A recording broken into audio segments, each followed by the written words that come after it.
क्रिस्का recording studio Ekangar सराय।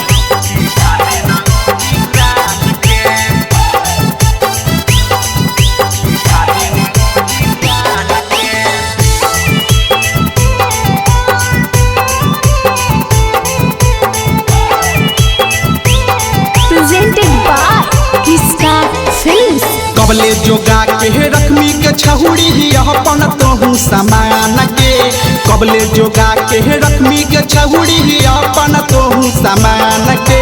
जिला नालंदा में चला हो नाम चीखा देना रही रान के, जिला नालंदा में चला हो नाम चीखा देना रही रान के जो बोला ये मिहियो जा हम ही बहु खबर न रहा हमर जान के जो बोला ये मिहियो जा हम ही बहु खबर न रहा हमर जान के। जिला नालंदा में चला हो नाम चीखा देना रही रान के, जिला नालंदा में चला हो नाम चीखा देना रही रान के।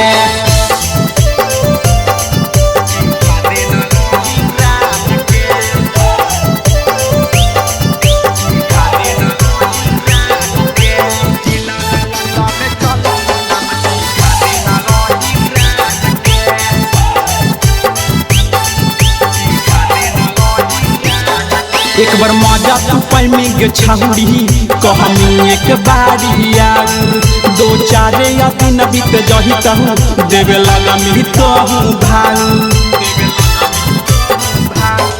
एक बार मजा तू पैमी गे छहुड़ी कहमी एक बारी आऊ, दो चारे या दिन बीत जही तहू देवे लगा मिली तहू भाऊ। तोरा ला कौनो दीवारी के छहुड़ी चहजे में फंगान के, तोरा ला कौनो दीवारी के छहुड़ी चहजे में फंगान के। जिला नालंदा में चला हो नाम चीखा देना रही रान के, जिला नालंदा में चला हो नाम चीखा देना रही रान के।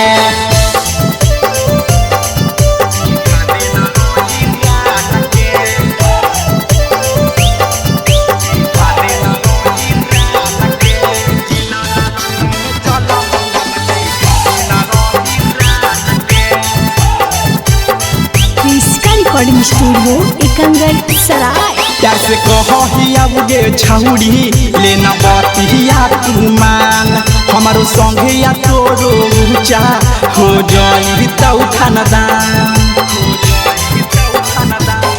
प्यार से कही आगे छहुड़ी लेना बतिया तू मान, हमारो संगे या तोरो ऊंचा हो जाई तौ खानदान।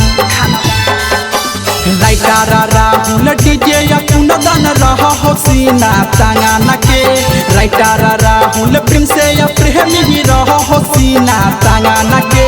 जिला नालंदा में चला हो नाम चीखा देना रही रान के, जिला नालंदा में चला हो नाम चीखा देना रही रान के। क्रिस्का रिकॉर्डिंग स्टूडियो एकंगर सराय।